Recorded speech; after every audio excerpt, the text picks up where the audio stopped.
Good morning guys. Ito po ang update natin sa umaga. At ito po nag-uumpisa na po sa pagtatrabaho at paggawa nito. Ayan.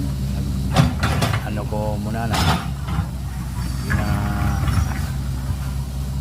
binabakto ko na po. O yan na. Yan na po ang unang araw sa paggawa nito. Update. Ito pong update sa umaga po pinagawa ko. Mamaya nga po update ko rin kayo paggawa ko ng kalsada. Ito pong kalsada na to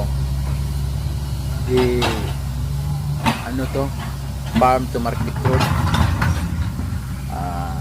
Ito ang headed by Mayor Eugene Ibarra, mayor sa Clarin. Siya po ang nagano nito,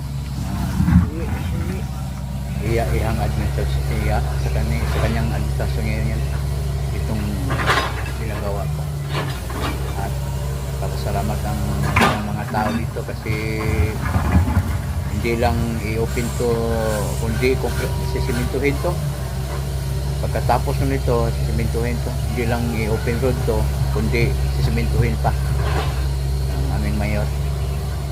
Kaya update lang kayo kung masisiminto na po to, kasi ngayong buwan na to tatapos na rin to.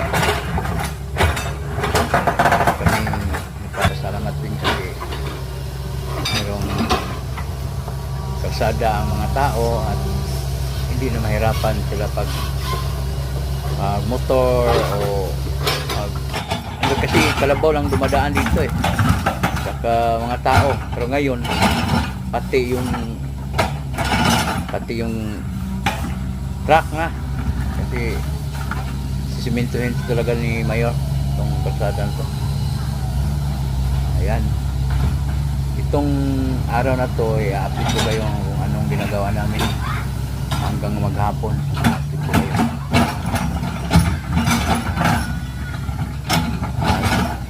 Lalo na sa mga subscriber ko at viewers ko, salamat po sa lahat sa inyo. At ito po, at ako'y nagpapasalamat sa inyo na walang sawa papanood niyo sa akin sa mga video ko. Lalo na kayong hindi nakasubscribe sa aking mga channel, subscribe na po kayo para lagi kong updated sa mga aking bagong video.